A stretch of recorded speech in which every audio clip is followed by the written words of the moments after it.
So type 4, and that's what I'm going to be discussing today. My partner is a type 4, and I know someone close to me who's also a 4. So I actually wanted to analyze this type properly.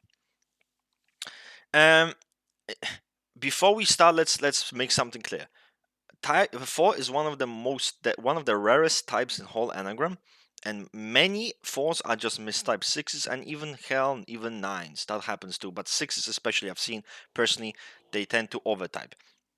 Just because you're neurotic, you're emotional, you think you're quirky, and you're unstable, and you're depressed, that doesn't mean you are a 4. Please, okay, let's get this out of the way.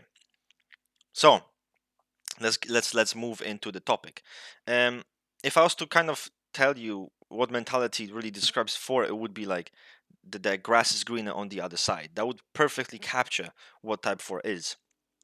There's always this feeling of absence, always feeling that something is lacking in them, that they're trying to pursue this to fulfill their inner sense of self.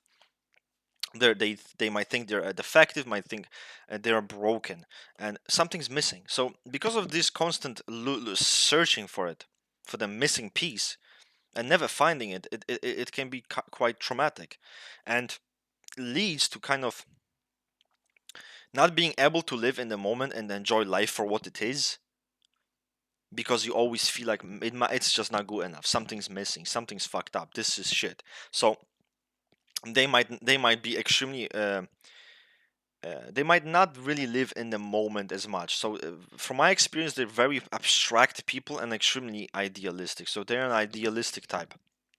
They define themselves through love and relationships. Okay, this is an important quality of force. All force. Doesn't matter if it's a fucking SP subtype or a fucking SO subtype. This is a quality that they all share. Oh, fuck me. Anyway, no problem. People die for less. Um, so that's gonna be a present. This focus on love. Um, there will be a withdrawn type that's obviously introverted, where they kind of combine their intellectual interests with deep emotionality. So everything to them is from what I've seen, things that resonate with them on a personal level, things that resonate with their with how they feel, with their story. That's kind of how they look at life, almost in a very artistic way. They want to convey the message through poetry. They want to convey the message through art, the pain, the suffering, their emotions. They might not even tell you. They might not even want to go around telling you, look, I'm so quirky, I'm so special. No, okay? Type 4 isn't even defined by going around saying they're fucking different and special. They rather fucking they rather show you rather than fucking talk about it. So beware of that, okay?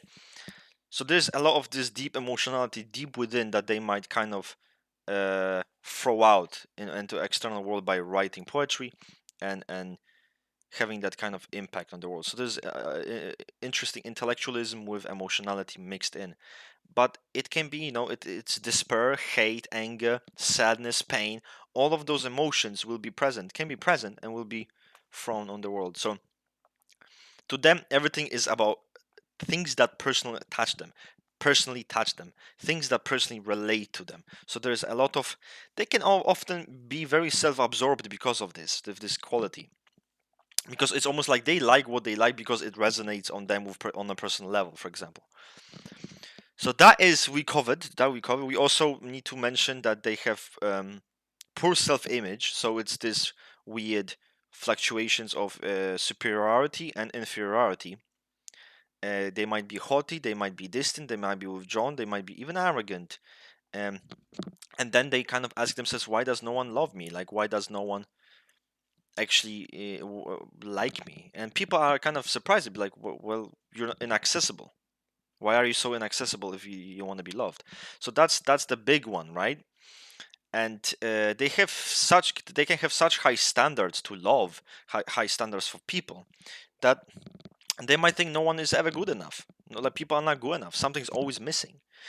So constant dissatisfaction can be present, which is quite tragic. Um, so let's look at that. What's next? So they believe that to be loved, you have to them, like if you're not an interesting, special, deep person who's actually unique in that sense, why would anyone want to talk to you? Why would anyone want to love you? You haven't fucking done shit.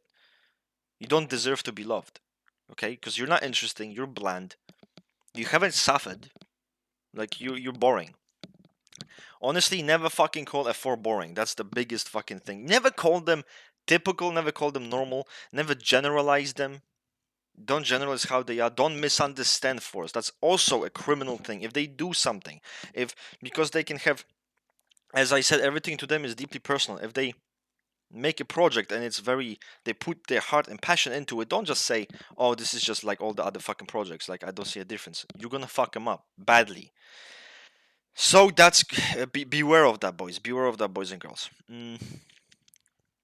So when it comes to like different subtypes, the differences that they might kind of show is that SX4s will be more harsh in an unapologetic way, where they express the pain and their emotions in true kind of jaded way. They can be almost like a component of competitiveness and anger. Remember, but don't take it as that they're this super assertive, aggressive type, like some people on this on in the community think they're not. They still are a 4, like any other. So there's more anger, there's more like unapologetic. Almost, it can almost scare people off because it's just like so like blatant, and it might, some people might even think it's gross. So, and that's important with SP4. And with an SX4, there's this level of competition. So maybe they're doing something, some kind of work, some project, some passion, and they might be comparing themselves to other people. So in their minds, like, if I don't do it in a way that's unique, in a way that's different, why would anyone even give me fucking attention? Why would anyone ever love me? If I'm not going to be an interesting individual, I'm not going to be worthy of any love. So that is a core characteristic that they'll show. With SP4s, there's this almost lone survivor mentality in them. So I know an SX4 and an SP4, which as SP4 is my partner, and there's this lone survivor, which can almost look like a 9. And outwardly, they might tell you, "Oh, this is fine. Like I'm going through suffering, no problem. This is not an issue."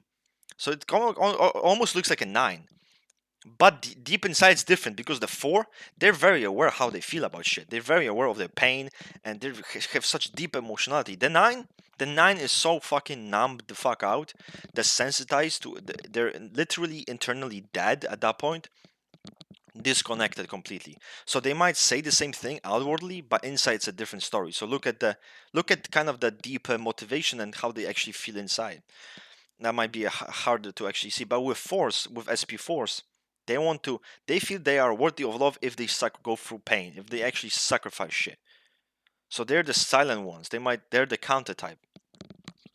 And my partner always loves stories about sacrifice when it comes to love. So everything, as I said with force, has to do with idealism and love, symbolic representation of love.